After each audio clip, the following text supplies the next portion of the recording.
Assalamualaikum warahmatullahi wabarakatuh. Perkenalkan, nama saya Akmal Dwi Aksani, NIM 22030 2501 001. Saya akan menjelaskan teori belajar behavioristik. Baik, langsung saja.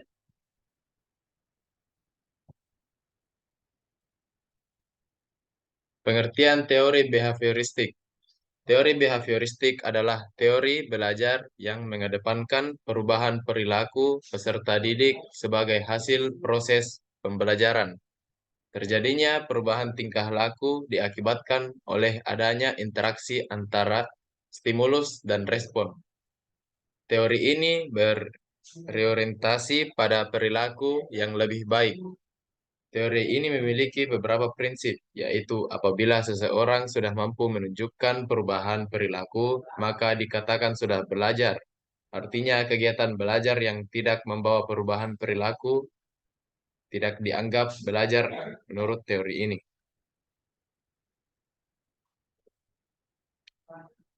Hukum sikap berarti sikap yang terbentuk setelah melakukan pembelajaran. Perubahan sikap dipengaruhi oleh hal-hal yang ia dapatkan selama kegiatan pembelajaran berlangsung. Menurut teori behavioristik, belajar adalah perubahan tingkah laku sebagai akibat dari adanya pengalaman dan latihan dalam hubungan stimulus dan respon. Dengan kata lain, belajar merupakan bentuk perubahan kemampuan siswa dalam bertingkah laku dengan cara yang baru sebagai hasil interaksi antara stimulus dan respon. Behaviorisme merupakan salah satu pendekatan untuk memahami perilaku individu dengan menggunakan metode pelatihan, pembiasaan, dan pengalaman. Pandangan ini menekankan bahwa perilaku harus dijelaskan dengan pengalaman-pengalaman yang terobservasi, bukan oleh proses mental. Tokoh-tokoh dan pemikirannya terhadap teori belajar behavioristik. Yang pertama yaitu Edward Lee Thorndike dari 1874 sampai 1949. Yang kedua yaitu Burrhus Frederick Skinner dari tahun 1904 sampai 1990. Yang ketiga yaitu Ivan Petrovich Pavlov. Menurut Edward Lee Thorndike, belajar merupakan proses interaksi antara stimulus atau S dan respon atau R yang berupa pikiran, perasaan, atau gerakan. Stimulus adalah perubahan dari lingkungan eksternal yang menjadi tanda untuk mengaktifkan organisme untuk beraksi atau berbuat. Sedangkan respon adalah sembarang tingkah laku yang dimunculkan karena adanya perangsang. Menurut teori ini, tingkah laku manusia tidak lain dari suatu hubungan stimulus atau stimulus respon. Siapa yang menguasai stimulus respon sebanyak-banyaknya, ialah orang yang pandai dan berhasil dalam belajar. Pembentukan hubungan stimulus respon dilakukan melalui ulangan-ulangan. Percobaan. Dari percobaannya yang terkenal dalam kurung puzzle box, diketahui bahwa supaya mencapai hubungan antara stimulus dan respon, perlu adanya kemampuan untuk memilih respon yang tepat, serta melalui usaha-usaha atau percobaan-percobaan, dan kegagalan-kegagalan terlebih dahulu.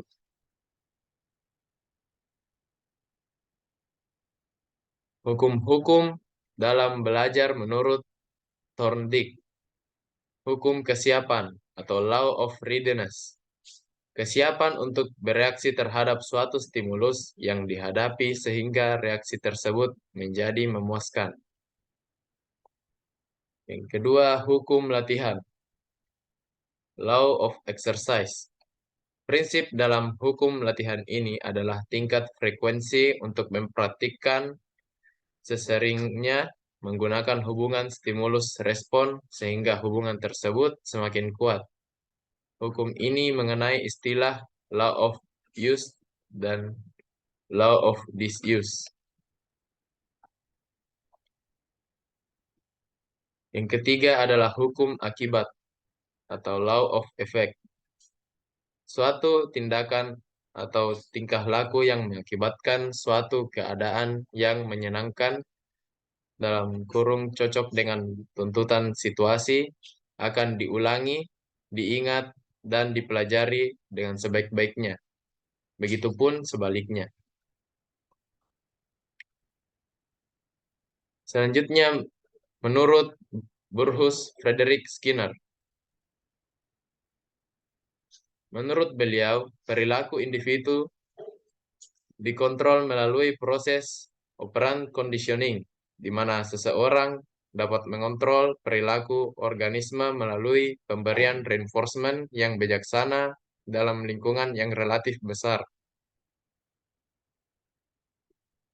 Prinsip teori Skinner. Penguatan. Penguatan adalah suatu konsekuensi yang meningkatkan peluang terjadinya suatu perilaku. Menurut Skinner, untuk memperkuat perilaku atau menegaskan perilaku diperlukan penguatan atau yang biasa disebut reinforcement. Hukuman atau punishment. Respon yang diberikan konsekuensi yang tidak menyenangkan atau menyakitkan akan membuat seseorang tertekan.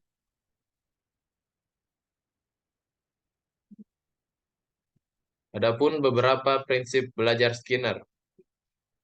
Yang pertama yaitu hasil belajar harus segera diberitahukan kepada siswa. Jika salah, dibetulkan. Jika benar, diberi penguatan.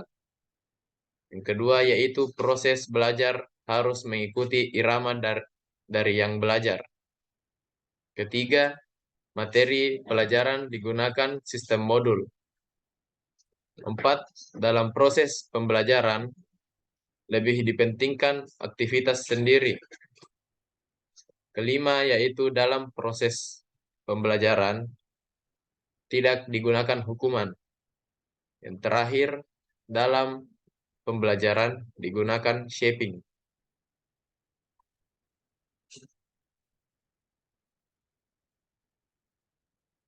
Ivan Petrovich Pavlov. Ivan Pavlov terkenal dengan teori conditioning klasik atau biasa disebut classical conditioning, yaitu sejenis pembelajaran di mana sebuah organisme belajar untuk menghubungkan atau mengasosiasikan stimulus dan respon. Untuk memahami teori classical conditioning secara menyeluruh perlu dipahami bahwa ada dua jenis stimulus. Yang pertama yaitu stimulus yang tidak terkondisi, unconditioned stimulus. Yang kedua yaitu stimulus terkondisi, conditioned stimulus. Dan ada dua respon. Yang pertama yaitu respon yang tidak terkondisi. Yang kedua, respon yang terkondisi.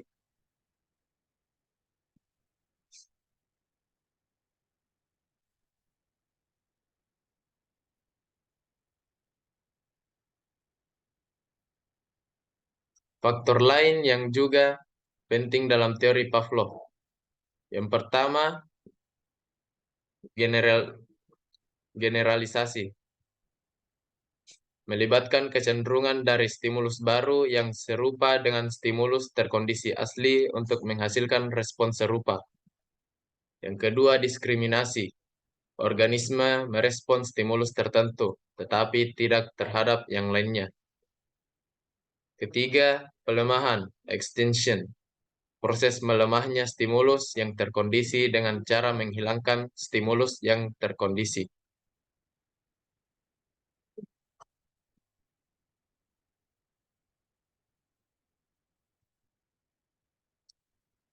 Dari eksperimen Pavlov, setelah pengkondisian atau pembiasaan, dapat diketahui bahwa daging yang memiliki stimulus alami dapat digantikan oleh bunyi lonceng sebagai stimulus yang dikondisikan. Ketika lonceng dibunyikan, ternyata air liur, air liur anjing keluar sebagai respon yang dikondisikan. Dari contoh tersebut, dapat diketahui bahwa dengan menerapkan strategi Pavlov, ternyata individu dapat dikendalikan melalui cara mengganti stimulus asli dengan stimulus yang tepat untuk mendapatkan pengulangan respon yang diinginkan. Sementara individu tidak menyadari bahwa ia dikendalikan oleh stimulus. Dalam bidang pendidikan, teori conditioning klasik digunakan untuk mengembangkan sikap yang menguntungkan terhadap peserta didik untuk termotivasi belajar dan membantu guru untuk melatih kebiasaan positif peserta didik. Baik, sekian dari saya. Bila ada kesalahan, mohon dimaafkan. Assalamualaikum warahmatullahi wabarakatuh. Selesai, Mi. Dika, selesai, Mi, Cok. Lagi. Gimana nih?